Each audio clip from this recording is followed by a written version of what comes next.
tutorial number 8, we're going to be looking at more forms basics. This is part 3 of the Pentalogy. Here's what we're going to be looking at during this tutorial. We're going to look at themes, how to make your form look really great, settings, some specific settings about restricting the form and collecting email addresses, and then we'll look at actually how to get that form out to people, how to actually get them so that they can input information into it, which is what we want in the end. So that's what we'll be looking at today. So we're going to dive into a form. This is an authentic relationships feedback form, and this is something that has been used in Chinook in the last little while, so we're going to use this as an example. This is certainly something you might want to use with your students. So the first thing we're going to look at is theme. And there's nothing wrong with this. You know, if we take a look at the eyeball and we see what this looks like, it looks absolutely fine. There's nothing wrong with it. But if we want to kind of dress this up a little bit or make it look different from other forms, because this is kind of default, we can go to this little color palette right there. That little guy looks like an actual painter's palette. We click on that and we can choose a different color. So if we want orange, for example, we can choose orange. Or if we want Chinook orange, we can choose Chinook orange. Or if we want something different again, we can use a different color. And in addition to all of these different colors, we can also go into this little guy down here, which is the universal picture symbol, the two mountains. Click on that guy, and it's going to open up a theme box. And this theme box is huge. There is all kinds of themes. This is work and school here, and there are all kinds of themes here. I mean, lots and lots and lots of different themes. Some illustrations here. You want a big moth, you can have a big moth. Maybe if you want to have a bug in your form, get it, bug in your form, you can use that. A microphone, if you want to, have that response sort of theme, you can use that. There's also a whole section under illustrations. You can see lots of different illustrations here. There are birthdays, a birthday section. You'll see that some of these are even animated. This guy's got a little sparkler going. Here are some candles. You've got a food and dining section, which again, a little flame burning the steaks there. We've got someone stirring up the salad. Lots of different things that you can see going on here. Little party. There's some people that are moving in the party section. There's some stuff for kids, a wedding, all that kind of stuff. Lots and lots of options here. You can pick any of these themes to apply to your form. In addition to that, if you want, you can actually upload a photo. So if you don't like all of these many, many options, you can pick one and have any photo in the actual form itself. I'm going to go with this little butterfly here because I think that looks kind of neat. I'm going to click on that and click select. And in a few moments, this will change. The gray will go away and we'll have the butterfly. And you notice this changes here. This background changes a little bit. There's little subtle changes around. And when I go to the eyeball now and look at this, I've got a completely different looking form. And it looks a little bit more professional, a little more interesting. And you can tailor these to your audience and to the intention of your form. So that is themes. Very straightforward. Click on the palette button and you're going to get all of these options here, either simple or more complex. The next thing is settings, and the settings gear is right here to the left of the send and to the right of the eyeball. There are lots of settings in here, but we're going to focus in on a few really important ones. So the first thing is restrict to Chinook School Division number 211 users. This is the most important setting here probably. This is huge, and you have to understand how it works. By default, when you create a form in Google Forms, this will be checked just like that. And the reason it will be checked is because by default we want to keep our forms and most of our documents inside Chinook. So it's a bit of a safety barrier, I guess. If you want all of your users to have to sign in using their Chinook Google account, you want this checked. This will force everyone to sign in before they can use your form. There are some times, though, that you do not want people to sign in. You want them to be anonymous. If you click on that, they will now be anonymous. You will not require a sign-in. So it becomes available to anyone. So that's a really important checkbox. The reason why you might want to have this not available not restricted to Chinook users is because then they don't have to sign in. You can send them a link. They don't have to sign in with their Google account. They can just be anywhere they want and they can do it fairly quickly. If you actually want to send the form in an email, you must have that checkbox unchecked. It's got to be like that, because if you send the form in an email, which I'll explain in a few minutes, if you send an email, they cannot be required to sign in because it's literally just in that email. So keep that in mind. So I'm going to just keep that restricted to Chinook School Division 211 users. Another button I want you to look at here, an option, is collect email addresses.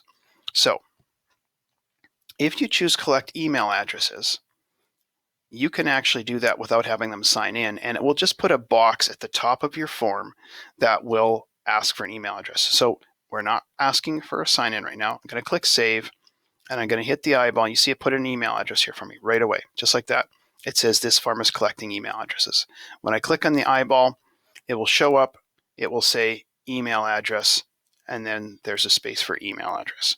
Now, people could put anything they want in there. They could put a fake email address. They could put just text in there that's meaningless. Like, for example, I could put r at tgr whatever, and it's just a fake email. So keep that in mind. If you want to know their real email address and they're in Chinook, you want to go in here and you want to go into your settings and you want to restrict it, because that way you're going to know the email address. Now, if you do this, you do not need to do this, because this will collect the login information for Chinook School Division. This will collect their login information, which is their email address. So you actually don't have to do that. It's redundant. It's just an extra field they don't have to worry about. Now let's go into sending the form. There's some other things here, by the way, that I'm not going to spend a lot of time in here. You can probably figure out what these things do. The simple ones anyways, you can figure out just by clicking around. You can, for example, limit to one response so that people can only do it once, but then they have to sign in to do it. You can click to edit so people can submit it and then change their answers after. And you can say everyone gets to see a summary, so they get to actually see what the responses are. We're going to leave those off for now. There's also a presentation here, show a progress bar, which is only used in more complex forms where you've got multiple pages. You can also shuffle the question order if you don't want them in order. Most people do not want to do this, but it's an option. And then you can show a link to show another response. You can literally do one and then do another one and then do another one just by clicking on it.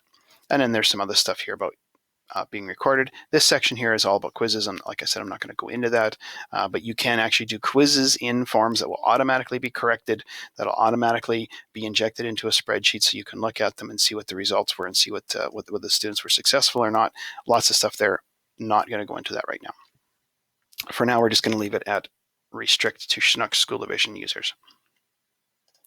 All right, so the next thing is, how do we send it to people? So we've created a form, we've made a great theme, it looks awesome, we've got all of our settings the way we want it. Now, how do we get it to people? And we've got a great big button that says send to make it as easy as possible. I'm going to click on send, and I have three options. First, collect email addresses is checked. So the reason why that's checked is because in my settings, I've got collect email addresses. So I'm going to take that off and hit save. I'm going to go back into send, and now it is off. I could just send this form directly through an email. So I could type in the person's email. I could send it like that.